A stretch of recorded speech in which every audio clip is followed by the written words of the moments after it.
Assalamualaikum warahmatullahi wabarakatuh. Perkenalkan, nama saya Nuril Mutia dari kelas 11 IPS 2.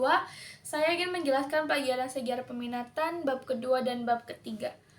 Bab kedua yaitu menjelaskan tentang perkembangan kolonialisme dan imperialisme Eropa. Kolonialisme dapat diartikan sebagai paham tentang penguasaan suatu negara atau wilayah lain dengan maksud memperluas wilayah kekuasaan, dan imperialisme dapat diartikan sebagai sistem politik yang bertujuan menjajah negara lain untuk mendapatkan kekuasaan dan keuntungan dari negara jajahannya.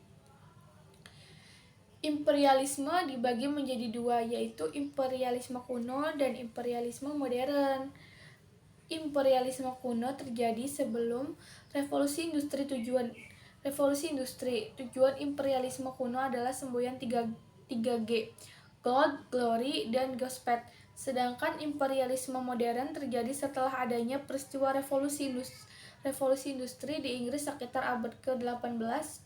Tujuan imperialisme modern tidak lagi sekadar 3G, tetapi lebih pada upaya pengembangan kegiatan perekonomian.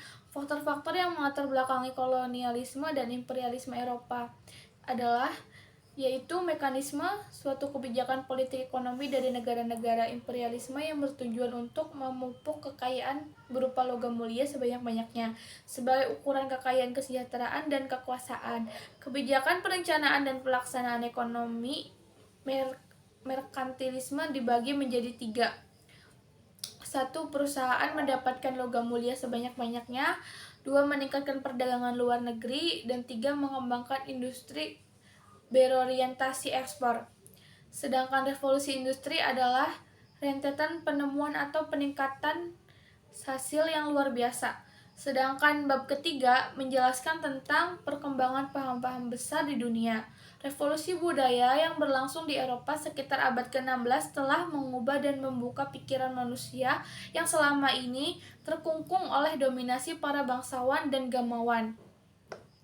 Di dunia semakin berkembang menuju abad baru dan lahirlah pemikiran-pemikiran baru. Salah satunya menjadi paham-paham besar di dunia seperti nasionalisme, liberalisme, sosialisme, demokrasi, dan pansianisme yang berkembang di Timur Tengah. 1. Nasionalisme.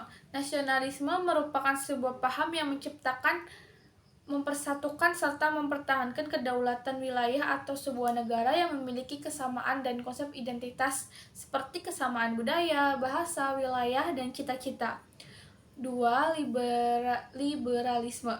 Liberalisme merupakan salah satu ideologi dalam tradisi politik yang berdasarkan pada kebebasan dan persamaan hak atau nilai politik yang sama, yang utama. 3. Sosialisme. Sosialisme merupakan paham yang berbentuk sistem sosial ekonomi yang ditandai dengan kepemilikan sosial dan sangat mengutamakan kebersamaan dalam tujuan hidup. 4. Pan-Islamisme. Pan-Islamisme bermula pada saat terjadi Perang Dunia Kedua, yang kemudian berkembang menjadi gerakan untuk mempersatukan umat Islam pada satu naungan negara Islam atau yang tertulis dalam Amal Kamilah dari Jamaluddin. Dan yang terakhir, kelima, adalah demokrasi. Demokrasi merupakan sistem dengan kekuasaan tertinggi berada di tangan rakyat. Pengambilan keputusan dilakukan oleh seluruh warga negara. Oke, sekian dari saya. Wabillahi taufiq wal hidayah. Wassalamualaikum warahmatullahi wabarakatuh.